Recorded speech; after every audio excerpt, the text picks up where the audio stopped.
My name is Adam, and I work as an Uber driver by profession. Today, I want to share an incident that happened to me almost 6 years ago. It was around 2019, right after I graduated from college. At that time, I was unemployed and spending my days at home.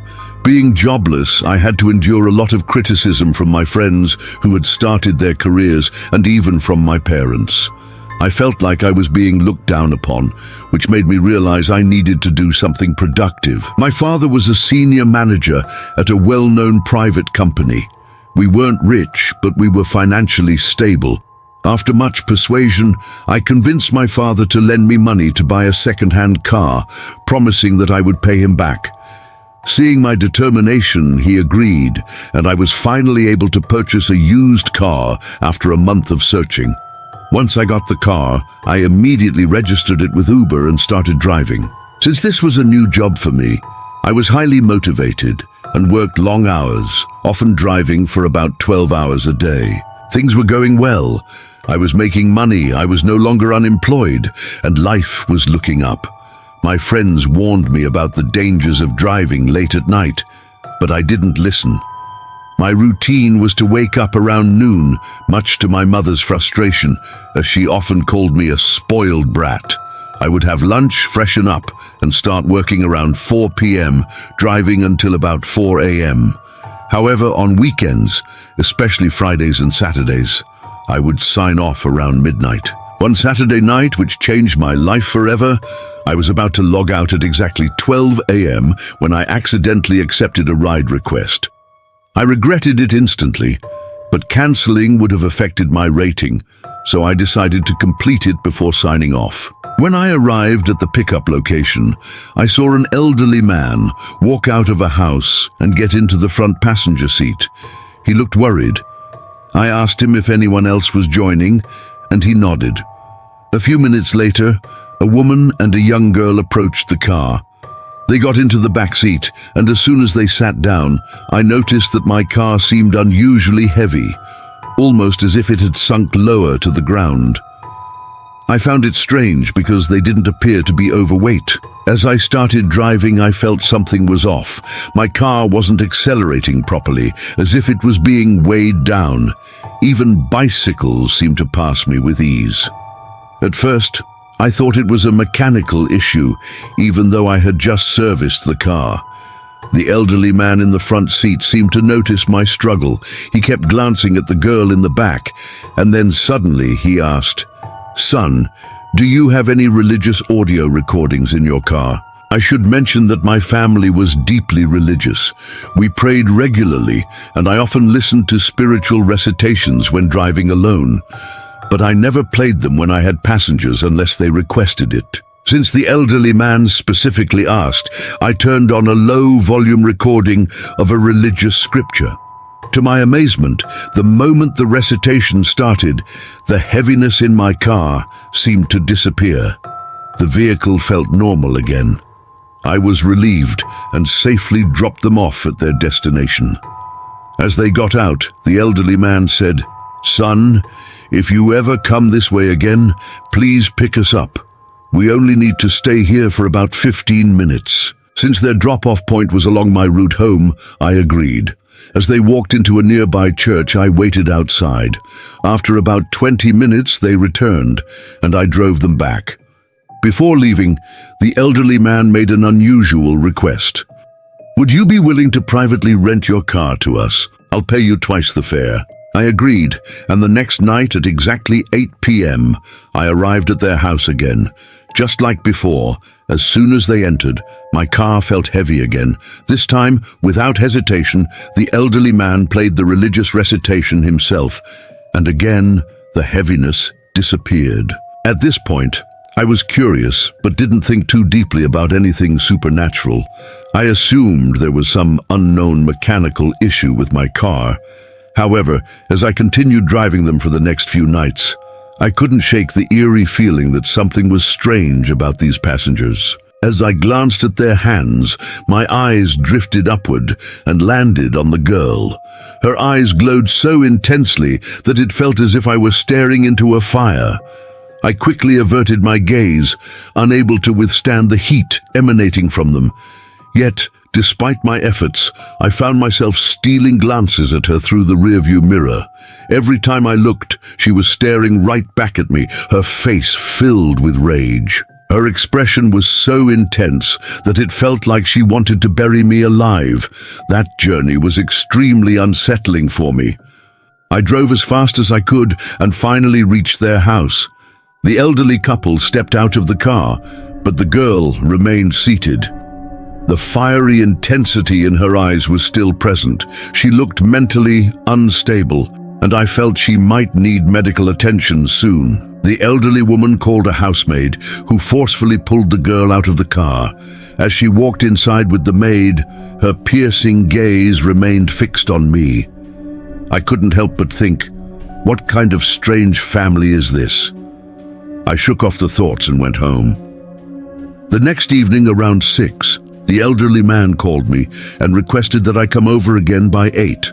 I had already decided I wouldn't drive them anymore, but his voice carried such an inexplicable warmth that I couldn't refuse. Right at 8, I reached their house. Before they even entered, I played verses from the Bible on my phone. After a couple of minutes, the three of them came out and got into the car, and I started driving toward the church. This time, something was different. The car didn't feel heavy, even though I hadn't serviced it. Everything seemed normal.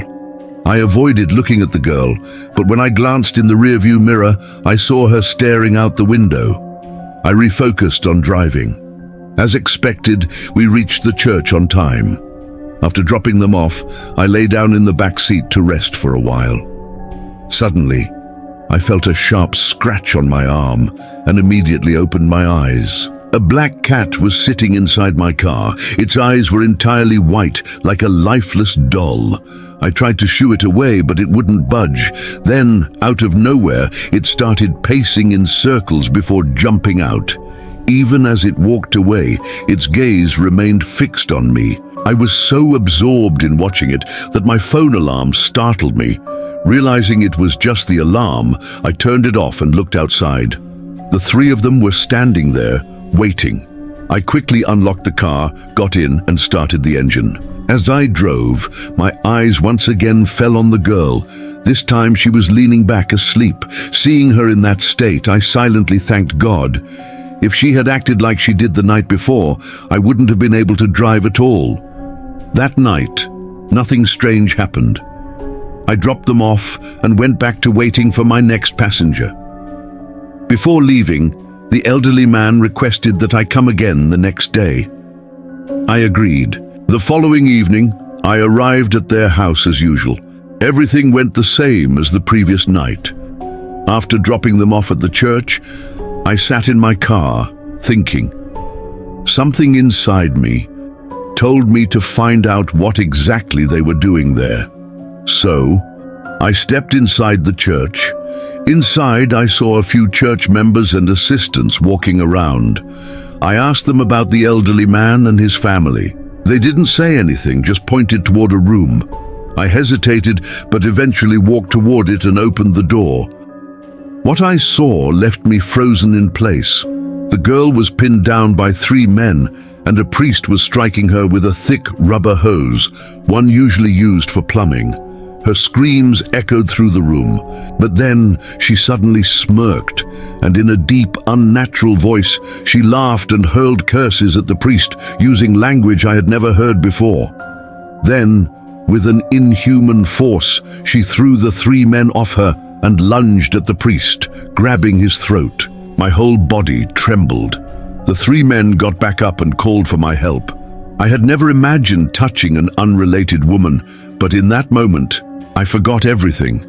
I helped them pry her off the priest and pin her to the ground. She fought with such strength that it took all of us to hold her down.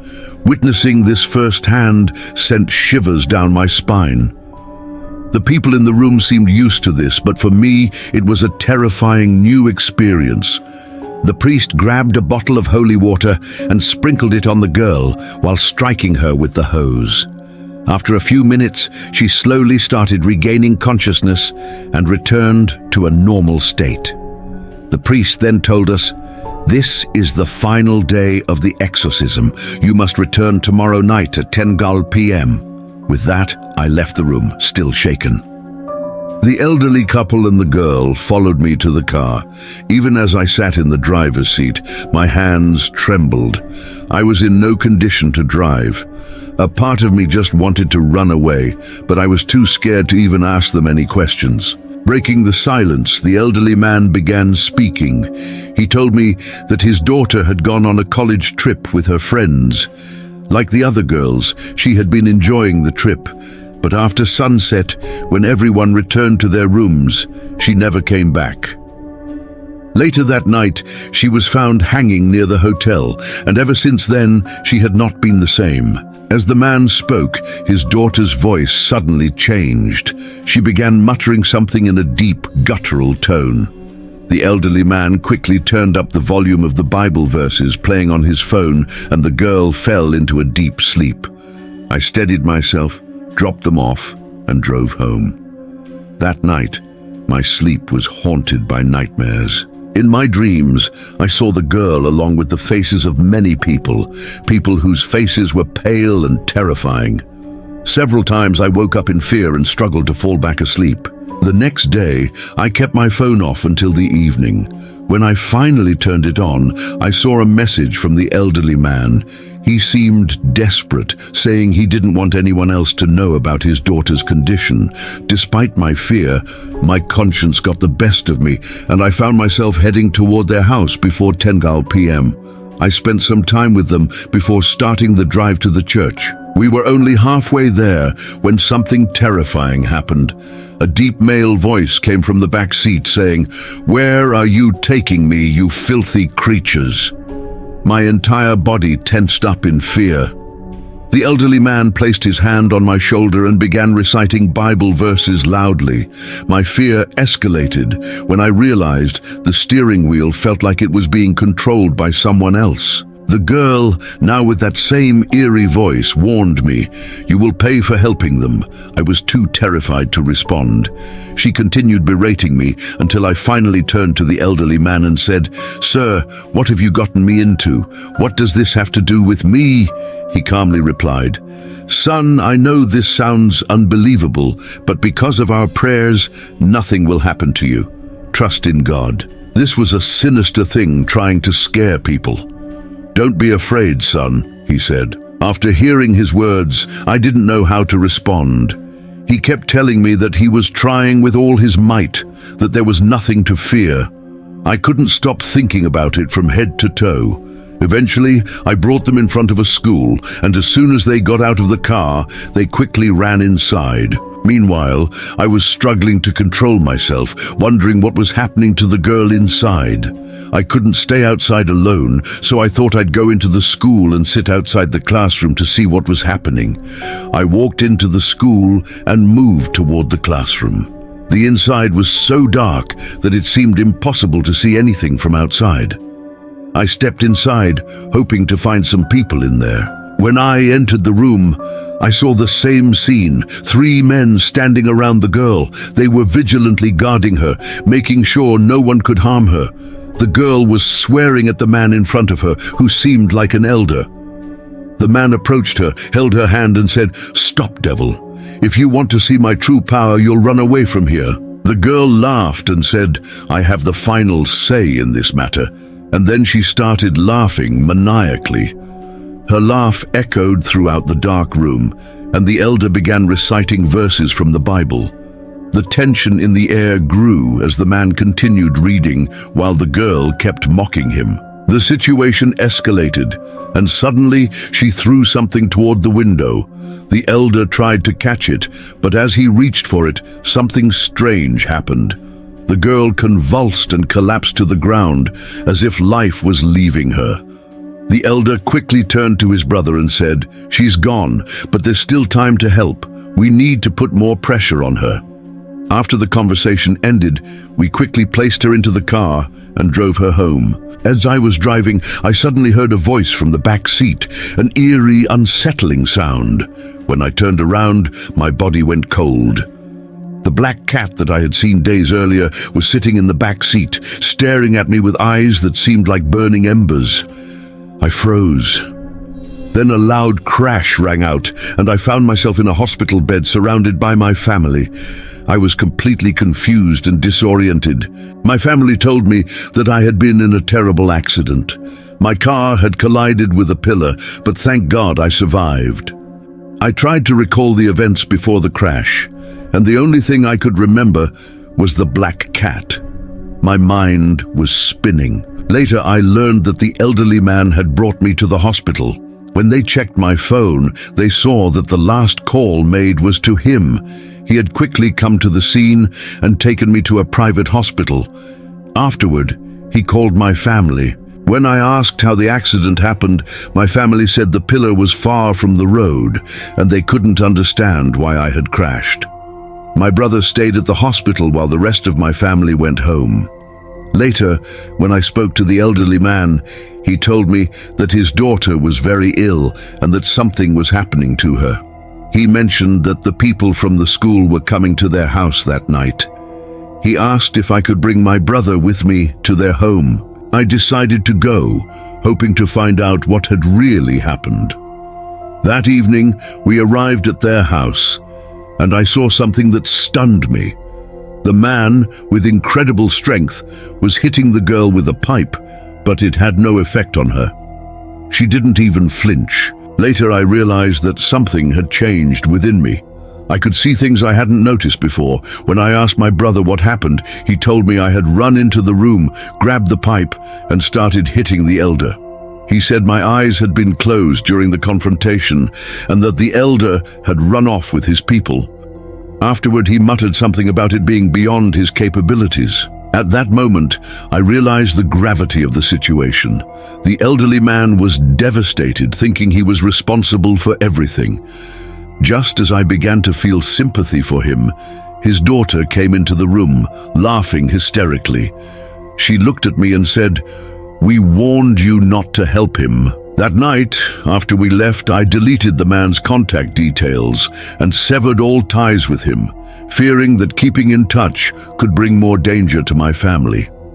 Later, I learned that the man had sold his house and moved away. I haven't heard from him since. I feel bad for the girl, and I still pray for her, though she was their only child. I'm sharing this story on this show as a reminder to pray for them.